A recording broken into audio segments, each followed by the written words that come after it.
Namaskar. I am audible, Amanji. Yes, sir. So thank you.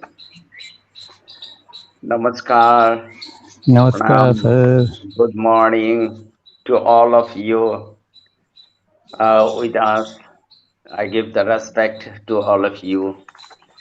Uh, Everybody know Train the Brains Global Yoga Alliance organized online today's workshop after COVID infections. Very nice topics. Then I am introducing Dr. Sham Singh. He has achieved three times hat trick. Uses in net qualified. Uh, Three times hat tricks. Then respected Dr. Sam Singh did his graduations in mechanical engineering and MTech in environment engineering, and served as a senior officers in MP government, Madhya Pradesh government. For more than 20 years, he learned yoga under Guru Shishya Parampara from Acharya Hukumchand Sankoshals, Director Bharati Yog Anushandhan Kendra, Bhopal. He also did MSc in yoga and later on PhD in life science from Barkatullah University, Bhopal, and Ved Nipun from Ved Vidya Parishad Ujjain. He also worked as assistant professor in yoga in the same university at President. He is teaching yoga in Muksha Schools Yoga, Maharashtra. He is also member of Indian History, Philosophy, Science and Council in Ujjain. So, thank you, and proceed to your beautiful sessions, topics. Dr. Sham Singh. Thank you. नमस्कार। परोपकारार्थम् इदं शरीरं योगमयं कुरु एतदर्थं योगमयं देहं कुरु योगमयं चित्तं कुरु योगमयं राष्ट्रं कुरु योगमयं विश्वं कुरु। सभी का अभिवादन। ट्रेन द ब्रेन श्रृंखला में हम आज कोविड पूर्व, कोविड के दौरान और कोविड के पश्चात आहार और योगाभ्यास के संबंध में थोड़ी सी चर्चा करेंगे। वैसे तो कोविड काल में सबसे ज़्यादा चर्चा कोविड में की ही हो रही है, सबसे ज़्यादा कोविड को ही पढ़ा जा रहा है, देखा जा रहा है, सुना जा रहा है। लेकिन मैं स्वेच्छा से कोविड को ग्रहण करने वाले व्यक्ति के रूप में, कोविड में कुछ त्रुटियां करने वाले व्यक्ति के रूप में और कोविड के 20 दिन के लगभग बीमार रहने के बाद फास्ट रिकवरी करने वाले के रूप में आपसे मुखातिब हूं। हमारा प्रयास होगा कि हम जो भी बात करें वो एविडेंस के आधार पर हो। पतंजलि ने 3 एविडेंस बताए हैं, प्रत्यक्ष, आगम और अनुमान। आगम यानी शब्द। तो प्रत्यक्ष तो मेरी स्वयं की अनुभूति है, उसको मैं आपसे साझा करूंगा। आगम जो कुछ भी हमने पुराने ग्रंथों में पढ़ा है, टीवी, गूगल, यूट्यूब और आधुनिक ग्रंथों से जो ग्रहण किया है वो सब शब्द में आता है। हालांकि ये जो यूनिवर्सिटियां बन गई हैं, यूट्यूब और व्हाट्सएप यूनिवर्सिटियां, तो इनका जो शब्द प्रमाण है वो अविद्या, अस्मिता, राग, द्वेष, अभिनिवेश, क्लेश से भी आच्छादित हो सकता है। तो मैं ध्यान रखता हूं कि इस तरह के प्रमाण का उपयोग ना हो।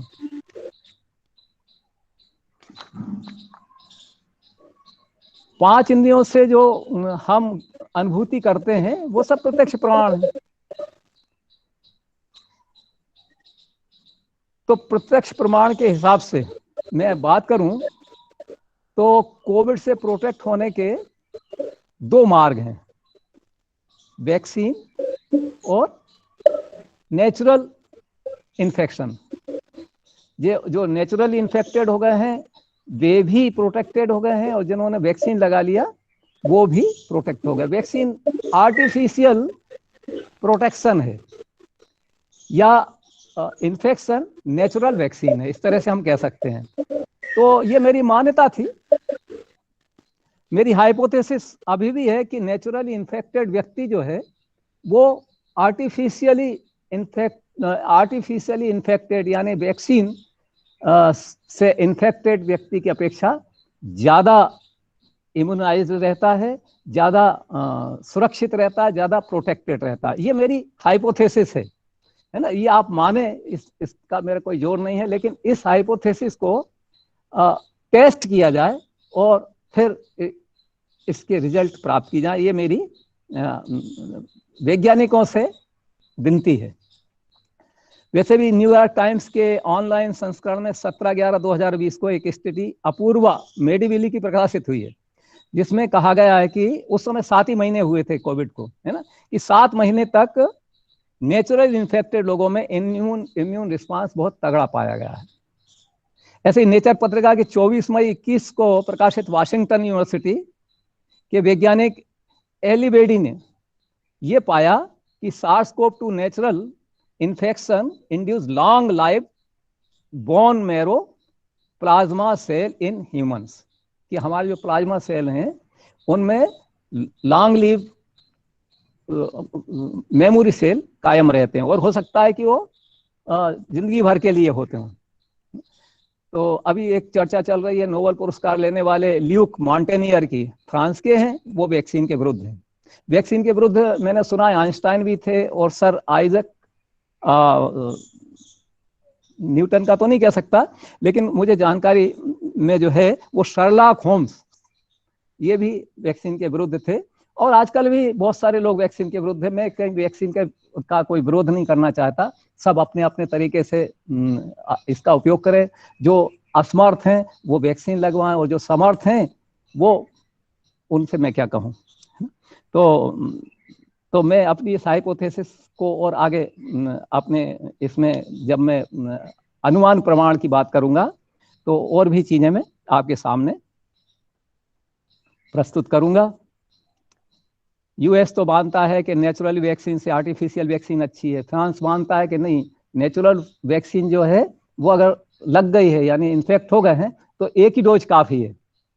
लेकिन भारत में भी बनारस हिंदू यूनिवर्सिटी में कुछ इस तरह की रिसर्च हुई है, लेकिन भारत में अभी ये जो नेचुरल वैक्सीनेटेड व्यक्ति हैं वो उनकी कोई गणना नहीं है। ये चीज़ें मैंने इतने विस्तार से इसलिए रखा कि मेरा आज का विषय ही आफ्टर कोविड है। तो आफ्टर कोविड मतलब इन्फेक्टेड फ्रॉम कोविड, तो वे लोग हताश ना हो, निराश ना हो, उनमें जो नेचुरल पावर आ गई है उसको वो समझें, ये मेरा उद्देश्य था। तो प्रत्यक्ष और शब्द प्रमाणों की मैंने आपसे बात कर ली। अब अनुमान प्रमाण की बात करते हैं। तो अनुमान प्रमाण भी ये प्रत्यक्ष और शब्द प्रमाण के आधार पर बनता है, जिसको हम हाइपोथेसिस भी कह सकते हैं। तो ये जो हाइपोथेसिस है ये हमारी कोई सलाह नहीं है, ना कोई उपचार है ना, ये तो शोध के लिए मैं प्रस्तुत कर रहा हूं कि जो भी लोग हैं वो इस पर आगे काम करें।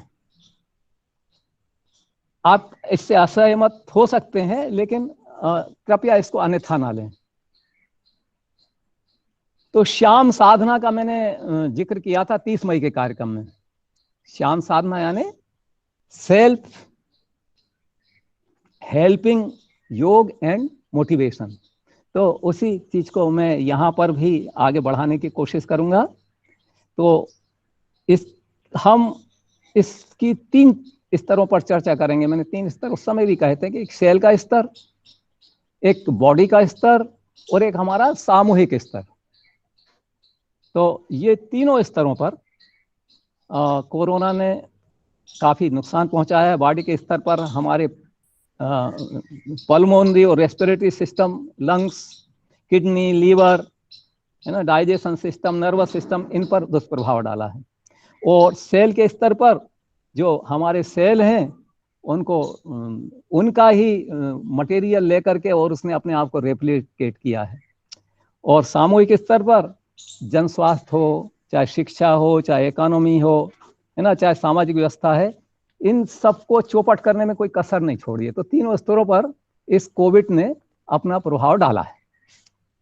तो योग के माध्यम से ये तीनों स्तरों पर जो दुष्प्रभाव पड़े हैं उनको कम किया जा सकता है।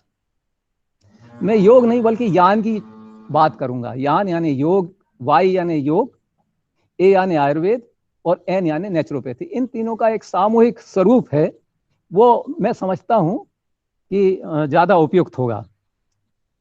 तो यान के और एलोपैथी के बीच में वर्तमान में एक विवाद चल रहा है। मैं इस विवाद में नहीं जाऊंगा, लेकिन मैं समझता हूं कि जब डिक्लाइन शुरू हो गया है तो ये विवाद दोनों विधाओं में आईना दिखाने का काम करेगा कि किस तरह से एलोपैथी को यान की परंपरागत चीज़ों का परीक्षण करना चाहिए, उन पर रिसर्च करना चाहिए और फिर अपने आप में सुधार करना चाहिए। और इसी तरह से जो यान है वो जो परंपरागत ग्रंथ हैं उससे आगे बढ़ करके मेडिकल साइंस के जो वर्तमान जो प्रगति हुई है, जो रिसर्च हुई है, उनके आधार पर अपने आप को और ज़्यादा सुधार करना चाहिए। तो ये दोनों के लिए बहुत अच्छा है, ये कोई गलत नहीं है, लेकिन मैं इस विवाद में नहीं हूं। व्यक्तिगत रूप से कोविड के 4 फेस हैं। कौन कौन से हैं?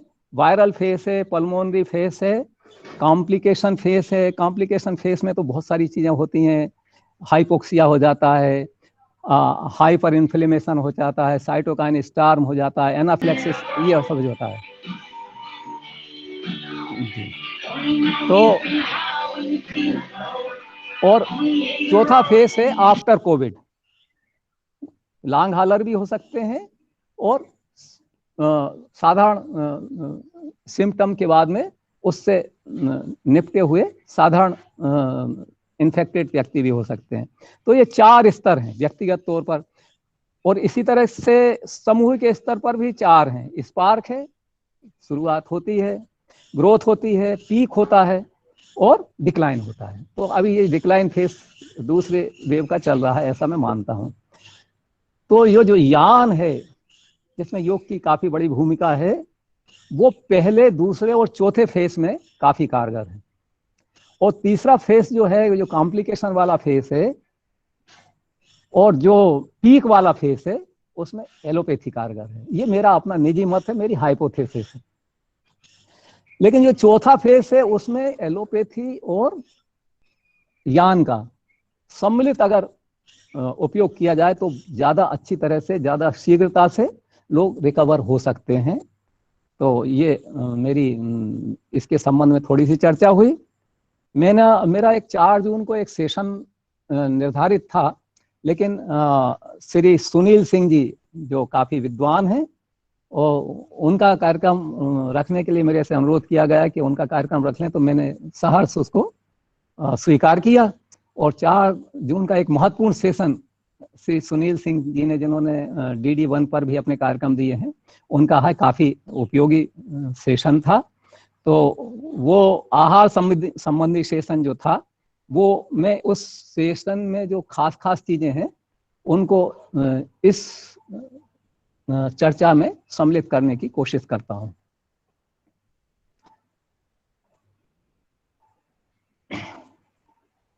तो कोविड के प्रोफिलेक्टिव, प्रिवेंटिव और ट्रीटमेंट और रिकवरी के लिए अलग अलग पैकेज हैं, है ना। सबके लिए अलग अलग आहार भी हैं और योगाभ्यास भी हैं और दूसरे तरीके भी हैं, लाइफ स्टाइल में परिवर्तन है वो भी हैं, लेकिन सबके लिए अलग अलग है। हम अगर प्रोफिलेक्टिव करना चाहते हैं तो अलग है, प्रिवेंटिव करना चाहते हैं तो अलग है, और हम अगर ट्रीटमेंट के दौरान हैं तो अलग है, और रिकवरी के दौरान है तो अलग है।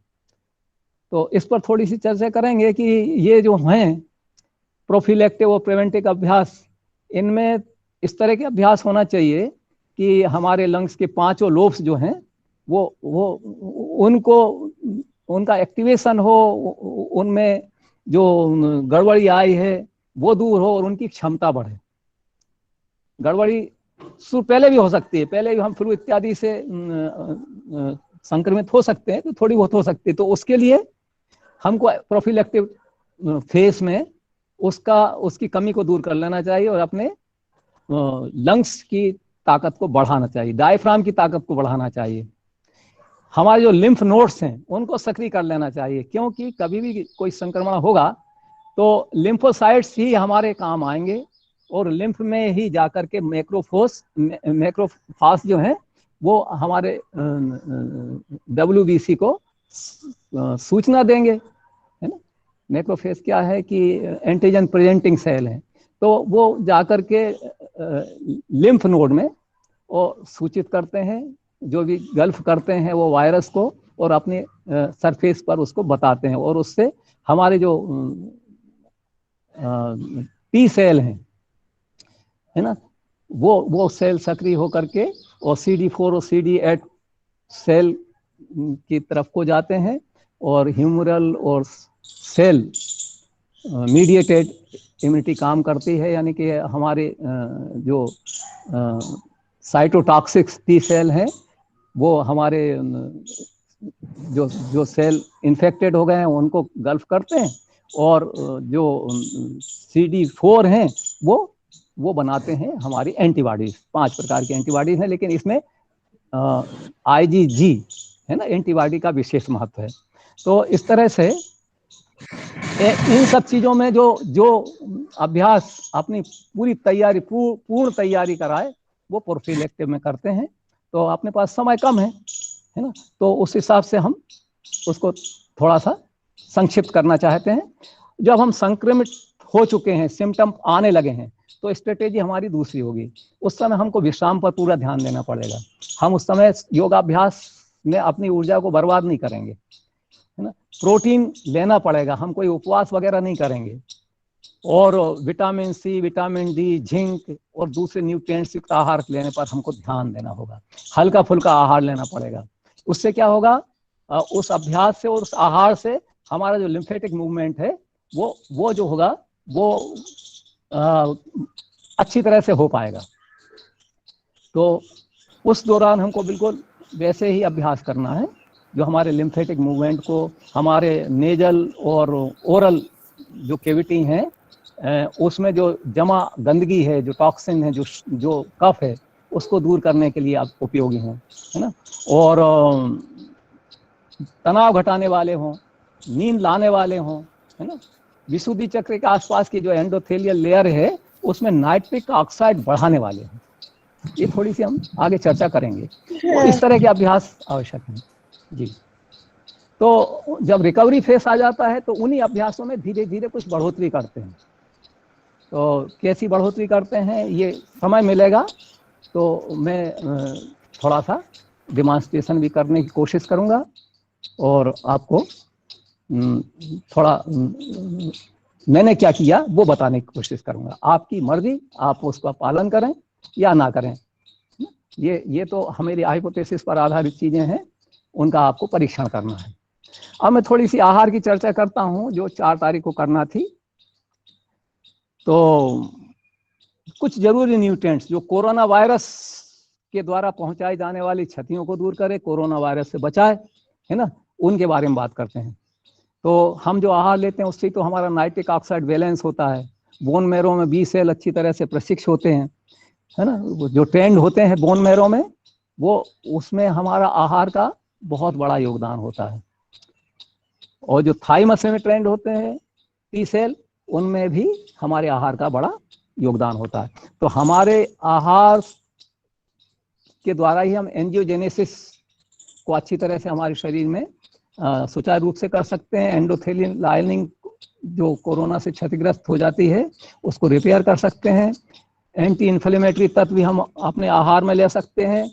तो कोविड के संदर्भ में हम जब मैक्रो और माइक्रो न्यूट्रिएंट्स की जरूरत की चर्चा करते हैं तो मेरा अपना मानना है कि जो प्लांट बेस्ड डाइट है ना, वो ज़्यादा लाभदायक है वनस्पत किसी फैक्ट्री में बनी हुई डाइट या किसी दूसरे प्रकार के आहार की अपेक्षा। 1999 का नोबेल पुरस्कार जो गुंटूर ग्लोबल को मिला है, वो लगभग इसी बात पर मिला है कि जो प्लांट बेस्ड डाइट है वो ज़्यादा सहायक है लाइफस्टाइल डिसीज में भी, और इस तरह के इन्फेक्शन में भी स्वस्थ होने के लिए।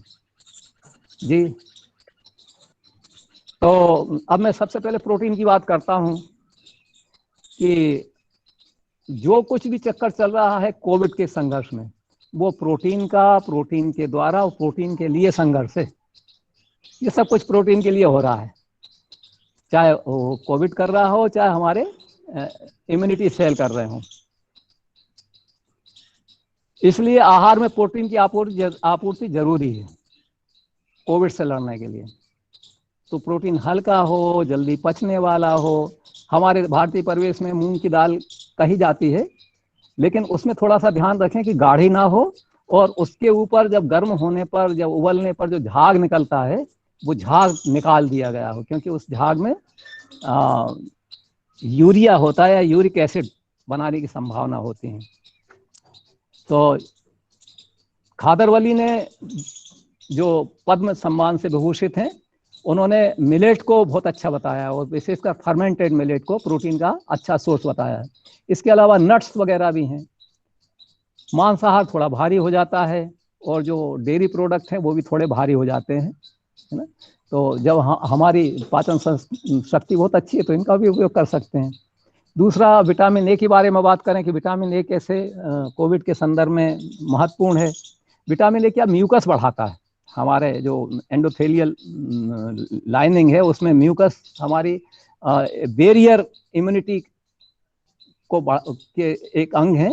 तो म्यूकस जितना अच्छा होगा, जितना ज़्यादा होगा, उतना हमारे शरीर में जो हमारे एंडोथेलियल सेल हैं उसमें जो AC2 रिसेप्टर हैं उन तक कोविड के स्पाइक प्रोटीन की पहुंच कम हो पाएगी या उसमें रुकावट आएगी। तो म्यूकस को बढ़ाने के लिए विटामिन ए बहुत अच्छी चीज़ है। और विटामिन ए अब तो जानते ही हैं कि रतौंधी मतौंधी, काले सफ़ेद चिकत्ते, ये जो उसका जो है वो मार्कर है कि हाँ उसमें कमी आ गई है। वैसे विटामिन ए हमको बड़ी आसानी से मिल जाते हैं, जितने भी रंगीन फल हैं, विशेषकर पीले फल है ना, उनमें इसकी भरपूर मात्रा होती है, उनको हम ग्रहण कर सकते हैं। विटामिन B1, थायमिन भी कहते हैं इसको, इसका भी कोविड में बड़ा महत्व है। ये मेस प्रोटोकॉल जो है उसमें शामिल किया गया है। तो ये क्या करता है, ये हमारे ट्राइग्लिसराइड को ब्रेक डाउन करता है। उसके लिए हमको विटामिन बी चाहिए।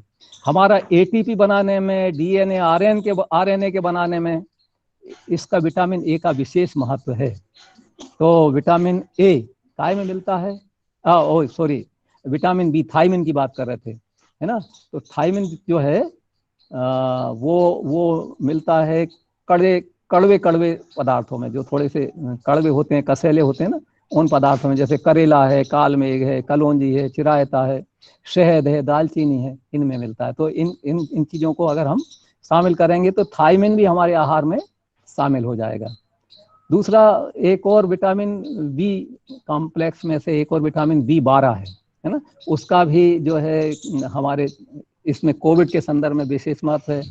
मेमोरी लॉस, थकान, है ना, शक्तिहीनता, इन चीज़ों से बचना है, क्योंकि ये जो B12 है ये हमारी जो नर्वस सेल की जो माइलिन शीथ है ना, उसको सही रखने में सहायक होता है। लोग कहते हैं कि मांसाहार में मिलता है, ऐसी बात नहीं है, ये अंकुरण में भी मिलता है, और हमारे पेट के जो गट बैक्टीरिया हैं वो भी बनाते हैं। अगर ऐसा होता ना कि केवल मांसाहार में होता तो शाकाहारी जीव तो जिंदा ही नहीं रहते। तो B12 जो है वो हम इन चीज़ों से ले सकते हैं, ब्राउन राइस से ले सकते हैं, फर्मेंटेड मिलेट से ले सकते हैं, और अंकुरित दालों से ले सकते हैं। तो ये हो गया हमारा विटामिन सी तक का। जो विटामिन सी भी जो है वो एंटीऑक्सीडेंट है और डिफेंसिंग पदार्थ है, जो हमारे को किससे, कोविड जैसे संक्रमण से बचाता है। खट्टे फलों में रहता है, खट्टे फल से अगर किसी को थोड़ी सी वो है शिकायत है तो हम पपीता ले सकते हैं, पालक ले सकते हैं, इनमें भी बहुत भरपूर मात्रा में विटामिन सी रहता है। फिर आता है विटामिन डी। तो विटामिन डी जो है उसका बड़ा रास्ता है। वो विटामिन डी जो है विटामिन की अपेक्षा हार्मोन ज्यादा है। इसके 3-4 प्रक्रम हैं जो हम धूप में खड़े होते हैं या धूप लेते हैं, धूप से फिर हमारी किडनी उसमें लीवर में जाता है, लीवर से किडनी में जाता है और किडनी के बाद में ये हमारे सेलों के उपयोग होता है। तो केवल विटामिन डी के रिसेप्टर किसमें होते हैं? ये हमारे जो इम्यून सेल हैं उन्हीं में रहते हैं। तो विटामिन डी से हम अपने इम्यून सेल, चाहे वो बी सेल हो, चाहे टी सेल हो, चाहे नेचुरल किलर सेल हो, चाहे मैक्रोफेज हो, इनको हम ज़्यादा अच्छी तरह से ज़्यादा सुदृढ़ कर सकते हैं। इसलिए विटामिन डी की विशेष आवश्यकता पड़ती है, क्योंकि इन्हीं में विटामिन डी का रिसेप्टर होता है। तो ये क्या करता है? ये सेल के व्यवहार को नियंत्रित करता है विटामिन डी। तो सेल पर ही तो पूरा निर्भर है। तो विटामिन डी लेना चाहिए। विटामिन डी मुख्य रूप से हमको कब लेना चाहिए? धूप में लेना चाहिए। कुछ पदार्थ भी हैं जिनमें है, लेकिन धूप से ही लेना चाहिए। विटामिन डी अगर 40 नैनो मोल प्रति ml से कम है तो वो डिफिशियंसी कहलाती है। एक अध्ययन हुआ है जिसमें कोविड से मरे हुए लोगों की ऑटोप्सी की गई है। तो ऑटोप्सी में एक भी व्यक्ति ऐसा नहीं मिला जिसमें विटामिन डी पर्याप्त मात्रा में, मतलब विटामिन डी की कमी भी कोविड की गंभीरता पैदा कर सकती है। इसलिए हमको विटामिन डी की पूर्ति करना चाहिए। और विटामिन डी धूप से लेते हैं, और धूप में 2 चीजें मिलती हैं। एक हमारे नाइट्रिक ऑक्साइड की बढ़ोतरी के लिए सुबह की धूप, शाम की धूप। और जब हमारी छाया हमारे शरीर से छोटी हो जाती है, यानी दोपहर की धूप, उसमें विटामिन डी पर्याप्त मात्रा में होता है। तो ये हो गया विटामिन डी। एक होता है जिंक। जिंक हमारे टी सेल के प्रोडक्शन को बढ़ाता है। हमारे टी सेल जो है वो हमारे इम्यूनिटी के महत्वपूर्ण अंग हैं, तो उनका प्रोडक्शन कराता है ना। इसी से तो साइटोटॉक्सिक टी सेल बनते हैं जो हमको इम्यूनाइज करते हैं। और ये कहाँ पर मिलता है? ये मिलता है साबुत अनाजों में, है ना। जो हम अनाज खाते हैं उसमें मिलता है विशेष रूप से। और भी चीजों में मिलता है, लेकिन मुख्य जो सप्लाई है वो साबुत अनाज से होती है। और इसी तरह साबुत अनाज से कौन सा? सेलेनियम, है ना। ये एन के सेल को मल्टीप्लाई करता है। बच्चों में एन के सेल बहुत मात्रा में होते हैं, इसलिए बच्चे कम इन्फेक्टेड होते हैं इससे, कोविड से। या इन्फेक्ट होते हैं तो उनके सिम्टम्स काफी लाइट रहते हैं, वो गंभीर नहीं होते हैं। तो उनका मुख्य कारण है कि उनमें एन के सेल की अधिकता होती है। तो एन के सेल के लिए हमको सेलेनियम चाहिए।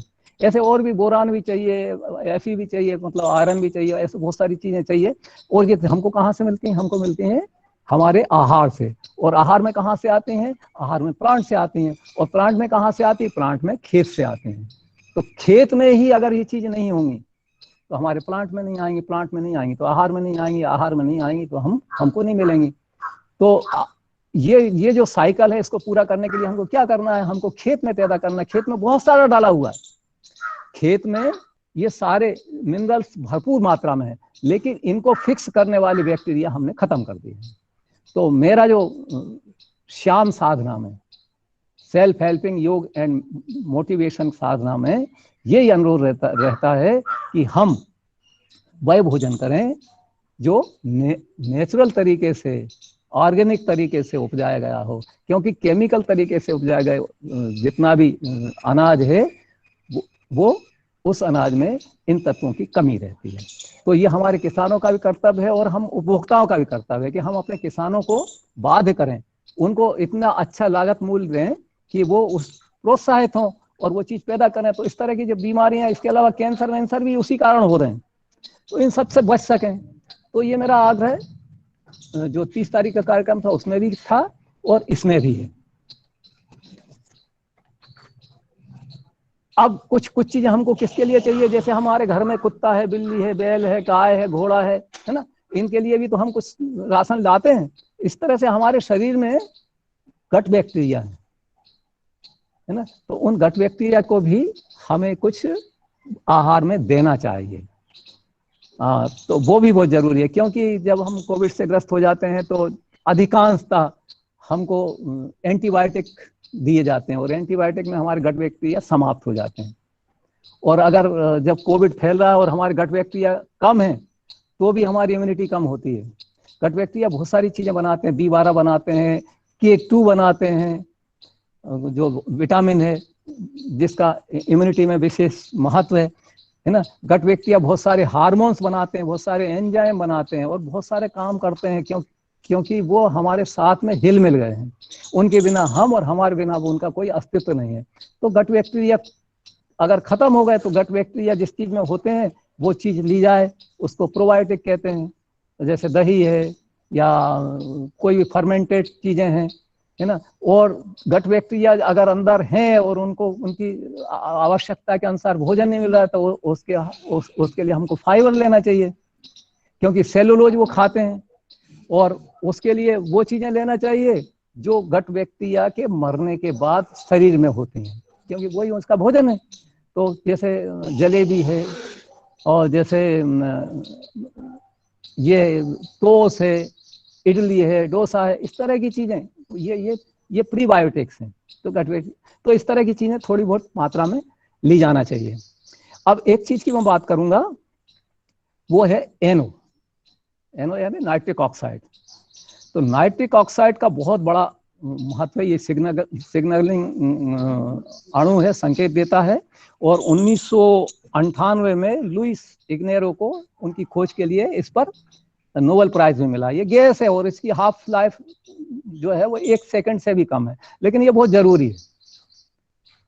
ये हमारे जो लंग्स के सिलिया हैं उनको बचाती है कोविड से ग्रस्त होने से। सिलिया गड़बड़ तो इन्फेक्शन बढ़ा, HRCT का स्कोर बढ़ गया। तो सिलिया को बचाने के लिए एनो चाहिए। और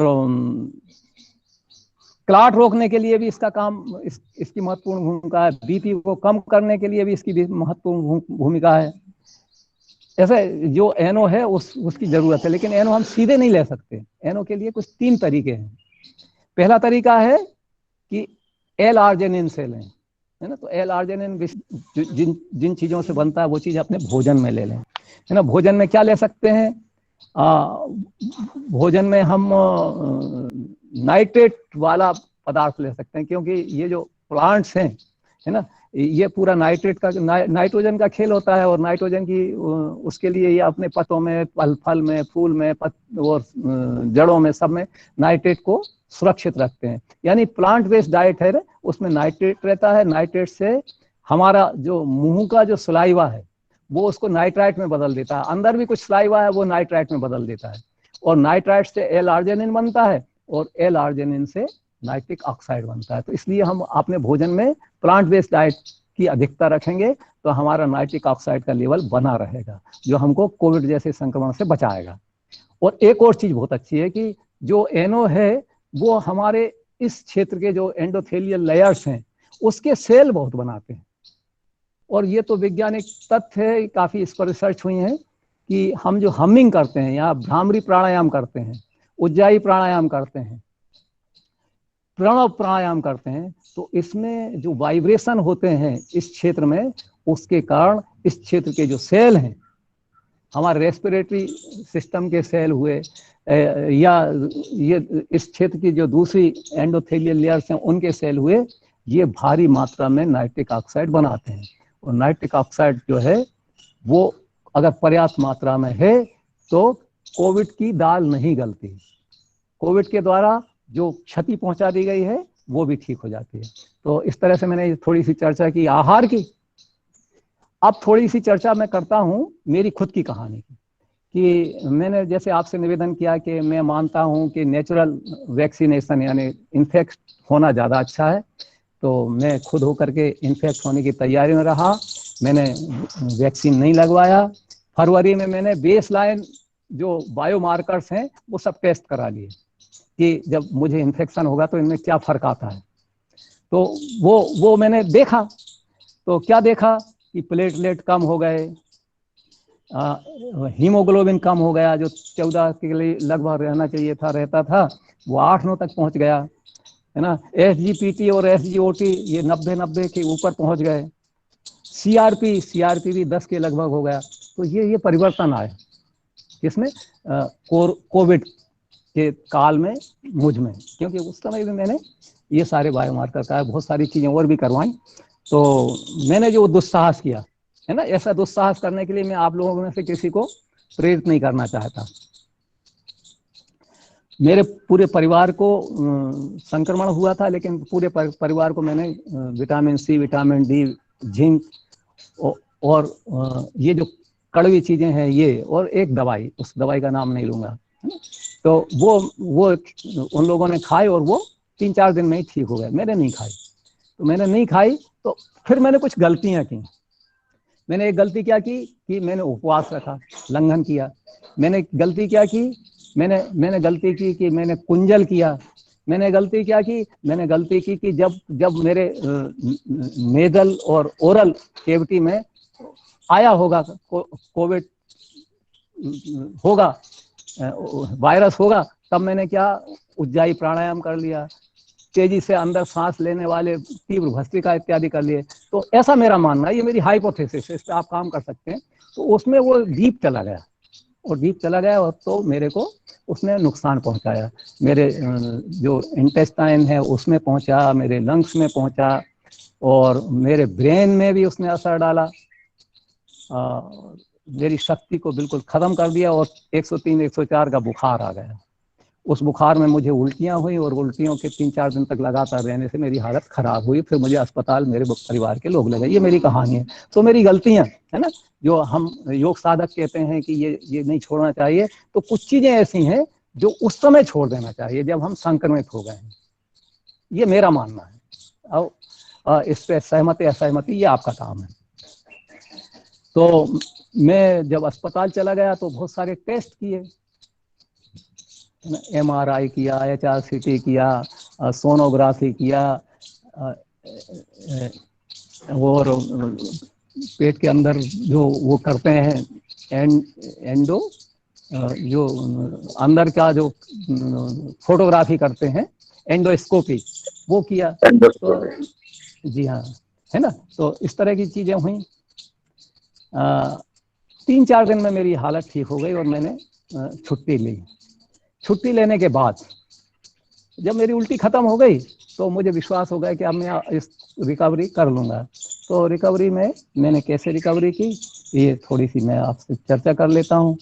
कि जब शुरुआत में आया, तो शुरुआत में तो मेरी एनर्जी लास्ट खत्म हो गई थी, हाथ पैर ही नहीं चलते थे। धीरे धीरे मैंने जितना बना उतना डीप ब्रीदिंग की, जितना संभव हुआ उतने अपने हाथ पैरों को सूक्ष्म व्यायाम करने की कोशिश की। 4-5 दिन के बाद मैं कुछ अभ्यास करने योग्य हुआ। तो वो अभ्यास मैंने किए। उन अभ्यासों में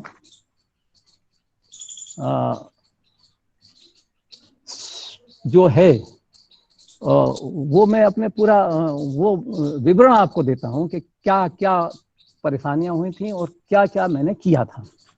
तो शुरुआत में मेरा गला सूखता था, नींद भी लगती थी, तो 1-1.5 घंटे में मेरा गला सूख जाता था। गला सूखने के कारण मेरी नींद खुल जाती थी। मैं पानी पीता था और योग निद्रा से फिर सो जाता था। ये रात में होता था। तो ऐसे रात में मुझे 3 या 4 बार जागना और सोना पड़ता था। तो वहां पर मेरी योग निद्रा की जो प्रैक्टिस है वो काम आई, उससे मेरी नींद पर्याप्त होती गई।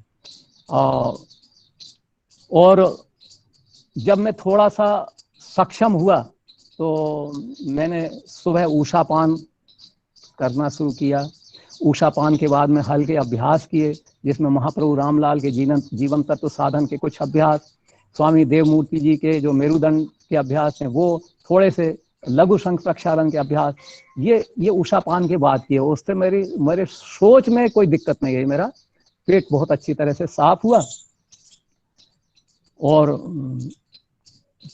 स्नान किया, कुछ थोड़ा प्रभु स्मरण किया, उसके बाद हल्के सूक्ष्म व्यायाम किए, कुछ प्राणायाम किया, और उसके पश्चात विटामिन C से भरपूर डाइट ली, जिसमें अनार था, जिसमें सेव था, जिसमें संतरा था, जिसमें अनानास था, ऐसी डाइट मैंने सबसे पहले ली। और उस डाइट को लेने के बाद में आधा एक घंटे के बाद में मैंने नाश्ता लिया।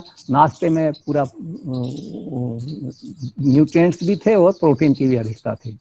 नाश्ते के बाद में मैं सो जाता था, वही योग निद्रा के माध्यम से थोड़ा चलता था और सो जाता था, और 10-15-20 मिनट सोता था, नींद लग जाती थी।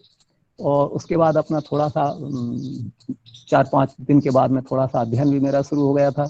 और जब भोजन का टाइम होता तो भोजन के पहले मैं भरपूर मात्रा में सलाद लेता था। सलाद लेने के बाद में फिर भोजन करता था। भोजन के बाद में वज्रासन में बैठता था, अभी भी बैठता हूँ। और वज्रासन में बैठने के बाद में 10-15 मिनट में चहलकदमी करता था, चलता फिरता था। तो इस तरह से ये मेरा लंच का था। और लंच के बाद में फिर वो थोड़ा सा विटामिन सी युक्त आहार, फिर नाश्ता, और फिर कच्चे फल और सब्जियों का सलाद, और उसके बाद डिनर। तो इस तरह से मेरे 4 बार के जो भोजन था वो मैं लेता था, थोड़ा थोड़ा करके। इसमें जो हठयोग प्रदीप का कहना है कि जो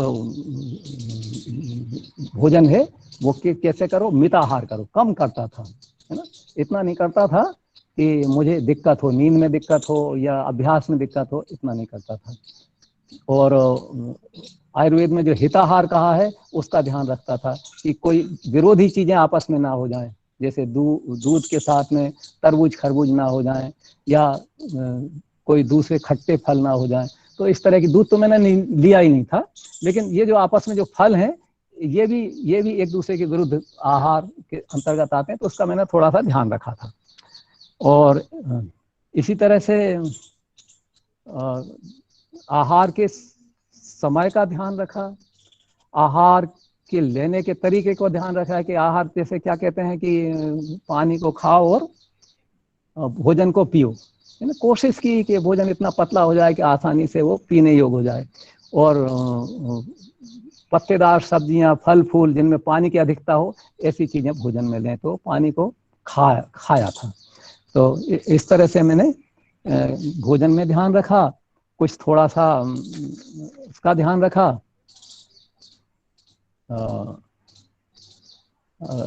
जो कब खाना चाहिए, कैसा खाना चाहिए। देखिए हमारे भोजन में कुछ चीजें ऐसी होती हैं जो जल्दी पच जाती हैं, है ना, जैसे सलाद है, जल्दी पचता है। अब हम भोजन को, सलाद को अगर भोजन के बाद खाएंगे तो भोजन धीरे धीरे पचता है, तो वो भोजन के ऊपर ज्यादा समय तक रहेगा तो फर्मेंटेशन होगा, ब्लॉटिंग होगी, है ना, इस तरह की पीड़ाएं होंगी। तो वो जो है, जो क्रम है उसका पचने का जो समय है, उसके हिसाब से भोजन क्रमशः एक के बाद एक लेना चाहिए। तो ये हुआ।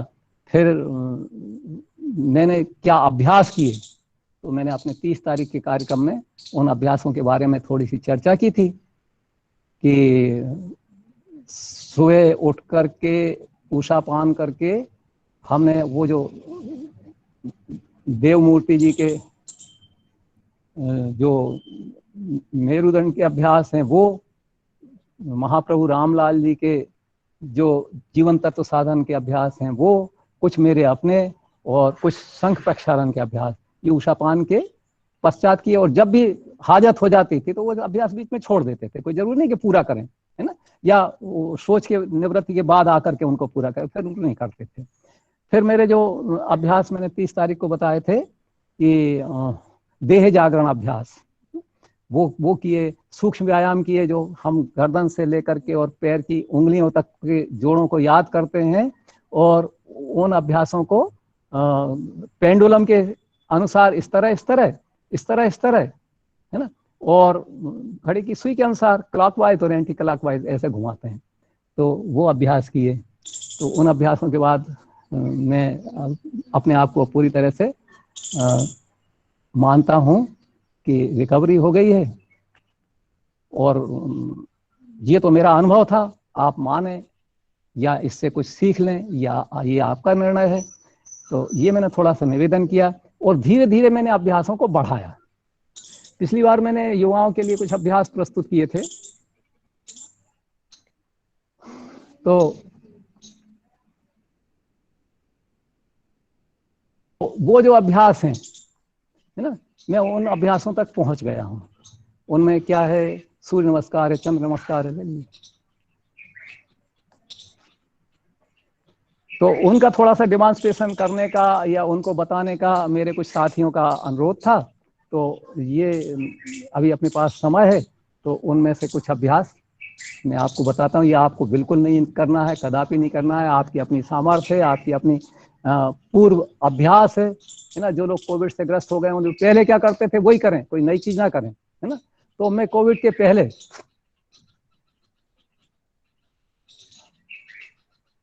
इसको चालू कर दो।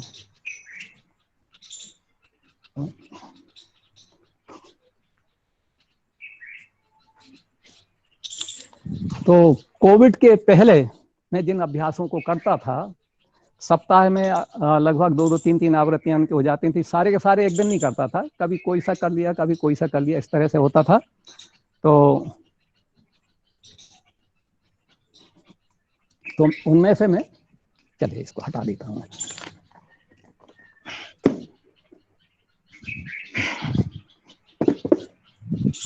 उनमें से मैंने कुछ 30 तारीख के कार्यक्रम में आपको बताए थे, कुछ आज बता देता हूँ। चलिए, ये है हमारा हनुमान नमस्कार।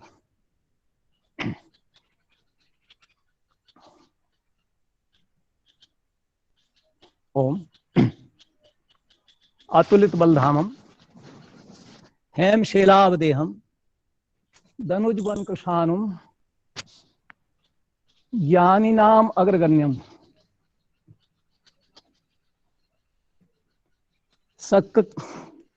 सकल गुण निधानम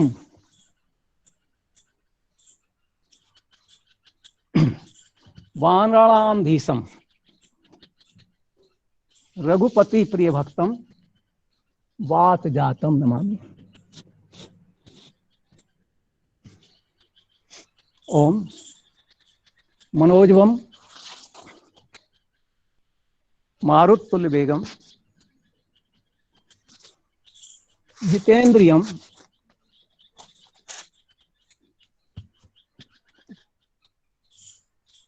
बुद्धिमताम वरिष्ठम वातात्मजम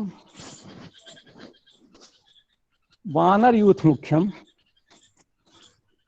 श्री रामदूतम शरणम प्रपद्ये। ये हो गया हमारा हनुमान नमस्कार।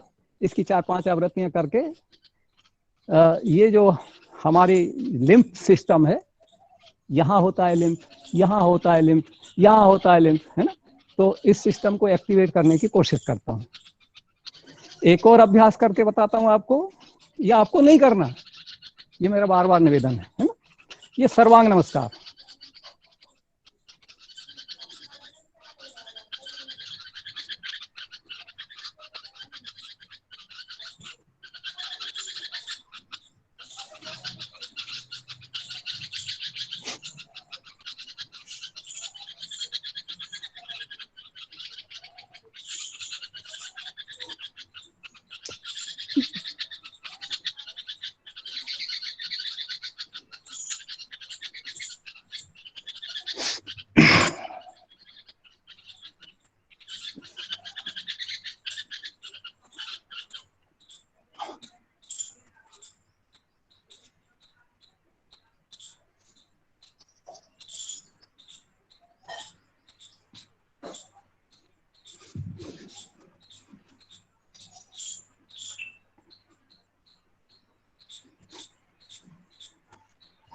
ये थोड़ा जल्दी जल्दी कर रहा हूँ, इसको सांस के साथ किया जाता है।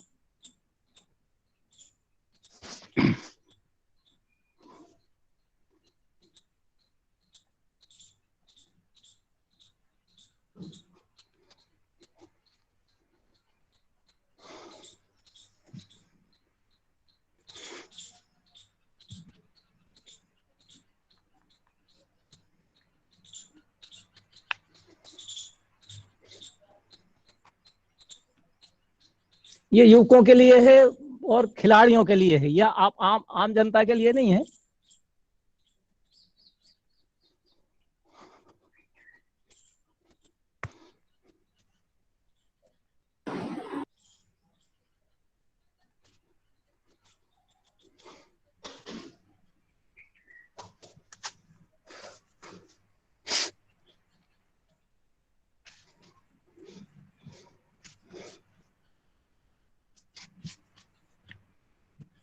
इनके सबके नाम है, लेकिन आपको दुविधा ना हो इसलिए मैं इनके नाम नहीं बोल रहा, ये आसन है।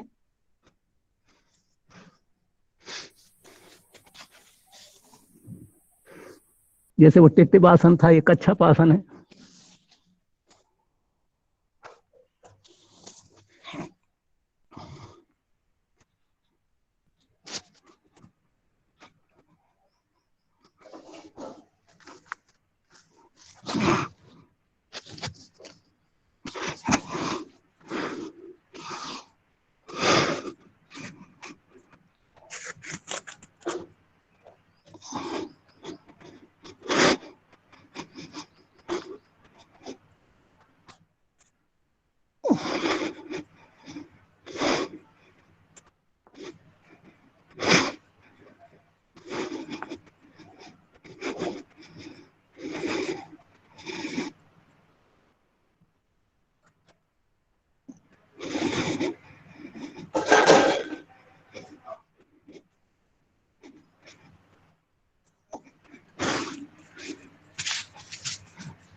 ये हो गया सर्वांग नमस्कार। तो ये मैंने प्रदर्शन करके आपको बताया। अब आपके कोई प्रश्न हो तो उनका स्वागत है।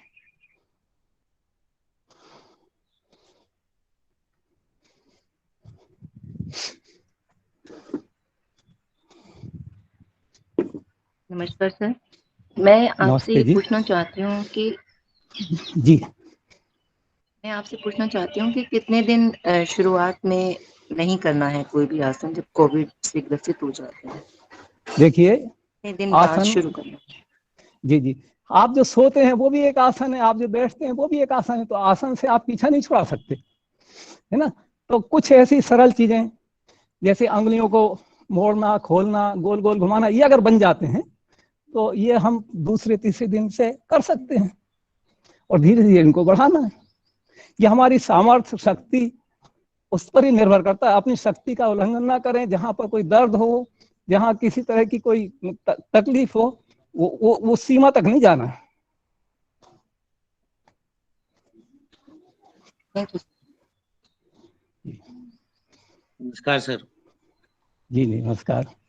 आपने कहा सर कि आपने अपना एक्सपीरियंस शेयर किया जी हाँ। कि कोविड के पहले आपने टेस्ट करवाया और फिर आपने कोविड के बाद देखा कि क्या उसमें बदलाव आया। जी हाँ। जी हाँ।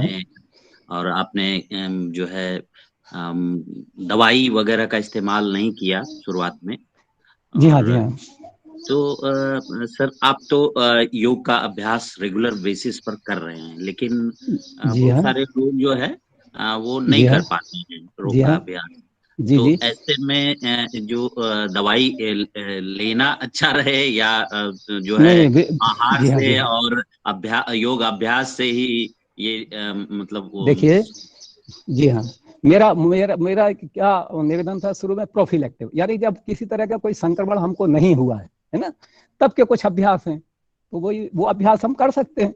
लेकिन जब संक्रमण हो गया है ना, तो आपका जिस भी विधा पर विश्वास है, चाहे वो एलोपैथी हो चाहे आयुर्वेद हो, तो उस संक्रमण के की तीव्रता को, जब वो माइल्ड नहीं हुआ, माइल्ड से आगे नहीं बढ़ा है ना, तो हम ले सकते हैं। और विशेषकर जो आहार में हमको दवाई मिल जाती है, विटामिन सी मिल जाता है, विटामिन डी मिल जाता है ना, विटामिन ए मिल जाता है, या जिंक मिल जाता है, सेलेनियम मिल जाता है, ऐसी चीजें लें, है ना। और ये नहीं कह रहा मैं कि संक्रमण होने के बाद कोई अभ्यास करें, ये मैंने अपनी गलती स्वीकार की ना, कि संक्रमण के दौरान मैंने कुछ कठिन अभ्यास किए, एक्सर्शन ज्यादा हो गया, तो उसके कारण कोविड को ज्यादा गहराई तक जाने का अवसर मिल गया। इसलिए जब भी हम संक्रमित हो जाएं और कुछ सिम्टम्स आ जाएं, है ना, बुखार आने लगे, गले से खांसी चलने लगे, सूखा कफ आने लगे, हाथ पैरों में दर्द होने लगे, तो हमको विश्राम पर ज्यादा ध्यान देना है, फिर नहीं करना है तो थोड़ा सा डीप ब्रीदिंग करें। और ब्रीदिंग में भी ये ध्यान रखें कि झटके से अंदर ना जाए,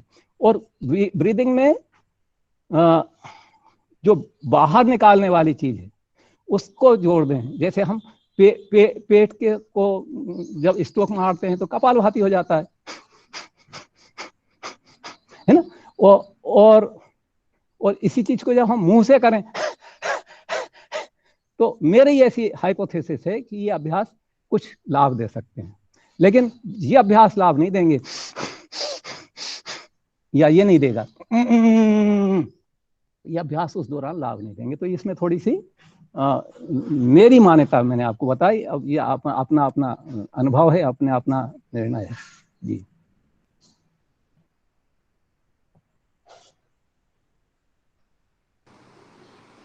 नमस्कार सर।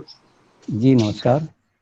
हाँ जी सर, इसका मतलब कि जो सांस जोर से हम बाहर निकालते हैं वो अभ्यास हमें इसमें फायदा देंगे, जो हाँ मेरा ऐसा मानना है जी। हाँ, जोर से अंदर लेते हैं वो ज्यादा फायदा नहीं देंगे, वो नहीं करेंगे, वो नुकसान भी कर सकते हैं उस समय जब विशेषकर वायरल का रेप्लिकेशन फेज चल रहा है ना, या इंक्यूबेशन में वायरस है, या अंदर जाने के लिए वो अपनी जुगाड़ कर रहा है, तो हम उसको सहायता दे दें, ऐसा मेरा मानना है। ये इससे थोड़ा बचें जी। Thank you sir. सर शीतली कर सकते हैं उसमें? शीतली नहीं करेंगे। जब हम प्रभावित हो गए हैं तो मेरी मान्यता के अनुसार शीतली जो है वो कौन सा मार्ग करेगी, वो हमारे रेस्पिरेटरी सिस्टम में अंदर की तरफ को जाने के लिए जोर डालेगी, है ना। तो ये जो कोविड का जो स्पाइक प्रोटीन है वो इस तरह से कांटे की तरह है कि आगे तो जाएगा लेकिन पीछे नहीं आएगा।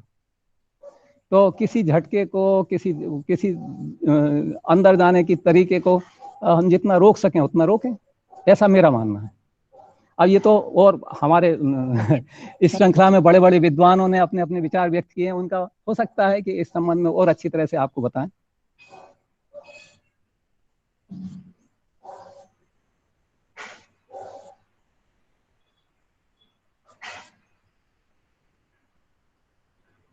सर एक प्रश्न और था कि जी। सूर्य नमस्कार जो करते हैं, या आप तो चंद्र नमस्कार आपने पिछले सेशन में भी बताया था। जी हाँ, तो जी हाँ। कोई भी चीज जो है वो दाहिने पैर से उसकी शुरुआत क्यों, दाहिने साइड से उसकी शुरुआत क्यों करते हैं सर? अरे दाहिने पैर से शुरुआत करने वाले भी योगाचार हैं और बाएं से शुरू कराने वाले भी योगाचार हैं। श्री जो हैं रविशंकर जी महाराज वो दाएं से शुरू करवाते हैं और श्री रामदेव जी बाएं से शुरू करवाते हैं। तो अपनी अपनी मान्यता है, इसमें कोई बहुत ज्यादा स्वास्थ्य संबंधी कोई वो कॉन्सेप्ट नहीं है। कोई क्या सूर्य से संबंधित चीजों को महत्व देते हैं, कोई मन से संबंधित या चंद्रमा से संबंधित चीजों को देते हैं। तो ये अपनी अपनी मान्यता है। Okay sir.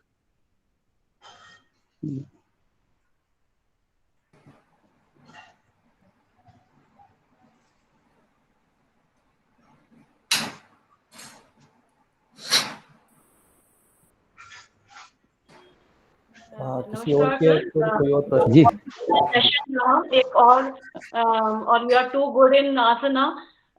एक मेरा क्वेश्चन था, मेरे डैडी मतलब हुए थे अभी कोविड से, he is 90 years old and now 90 years जी kind he is recovered, but उनको आफ्टर कोविड मतलब जब टेस्ट करवाए तो उनको बहुत बेचैनी हो रही थी और जैसे नींद नहीं आ रही थी। तो जब टेस्ट कराए तो उनका सोडियम लेवल जो था वो कम आया, तो उनकी वजह से बताया। तो नमक का कोई रोल जैसे हमें पता चला, जैसे हाँ सोडियम? हाँ बिल्कुल बिल्कुल जी हाँ, नमक का रोल है इसमें। सोडियम अगर बढ़ रहा है तो नमक में कमी कर लेना चाहिए, और कैल्शियम जो अपने सोडियम लेवल पोटेशियम कम, है, सोडियम पोटेशियम लेवल वाले कम। पदार्थ बढ़ा देना चाहिए, जैसे केला वगैरह है, ये इनको बढ़ा देना चाहिए। हाँ जी। जी हाँ, क्योंकि ये जो के फैक्टर है ये बहुत बड़ा रोल अदा करता है इन्फेक्शन से निपटने में भी, और सामान्य रूप से स्वास्थ्य में भी। के फैक्टर यानी सोडियम और पोटेशियम का अनुपात है ना। हाँ जी। तो इसमें पोटेशियम हमेशा सोडियम से ज्यादा रहेगा तो हम स्वस्थ रहेंगे, ये एक ऐसी मानता है। ये अनुपात सोडियम और पोटेशियम की दोनों की मिलाकर के मात्रा बिल्कुल कांस्टेंट रहती है, लेकिन जब पोटेशियम कम हो जाता है, सोडियम ज्यादा हो जाता है, तो विभिन्न प्रकार की दिक्कतें होती हैं। इसलिए लोग ध्यान देते हैं कि पोटेशियम की मात्रा अधिक बनी रहे सोडियम की अपेक्षा। Thank you sir, thank you.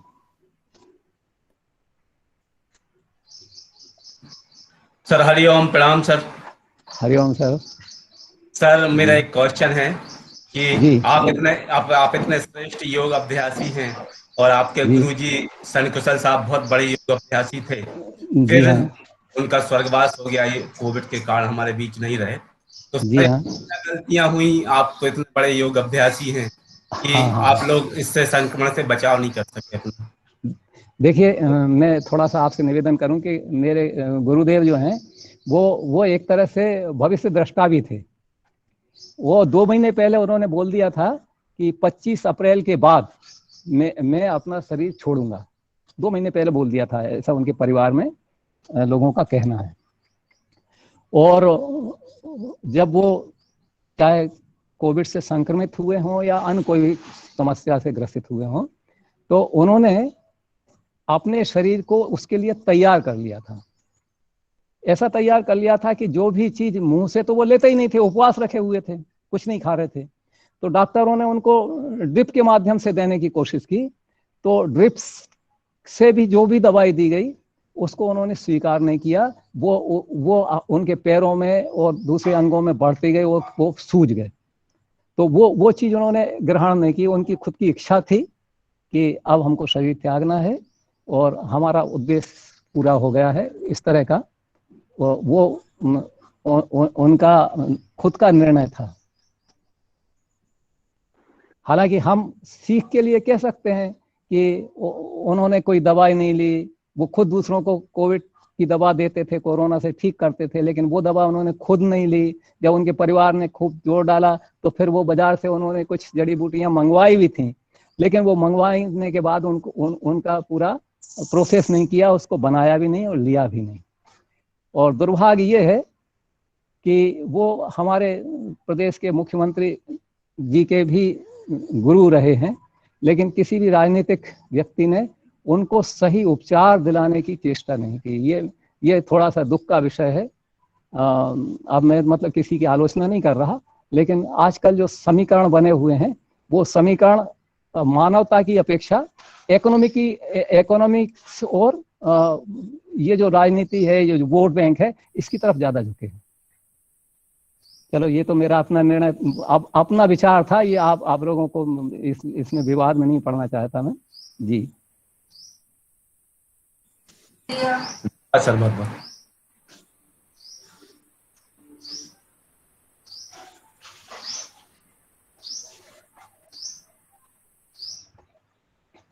किसी और के अगर कोई प्रश्न नहीं है तो मैं हिरेन सर से निवेदन करूंगा कि वो आए और वोट ऑफ थैंक्स दे सबको।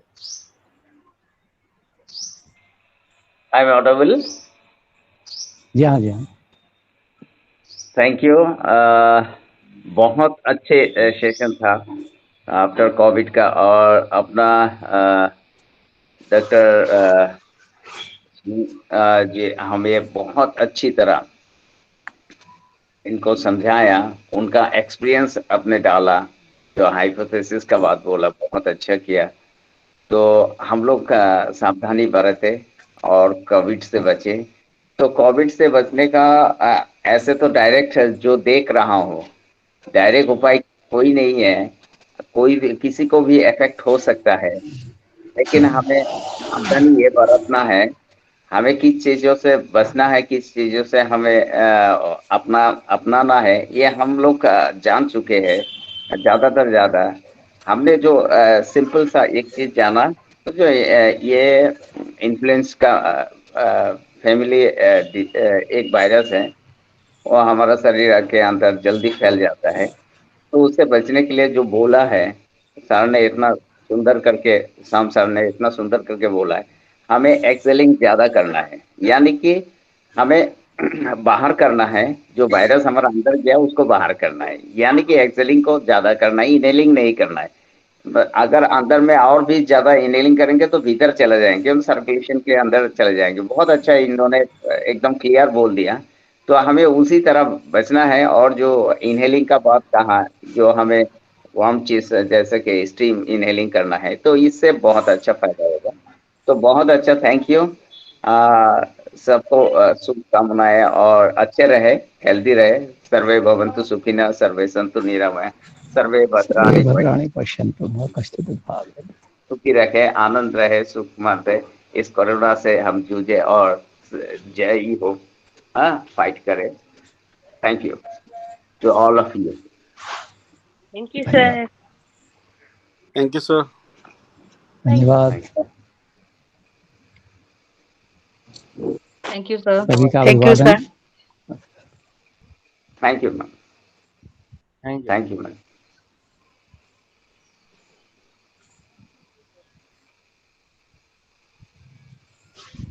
Thank you so much.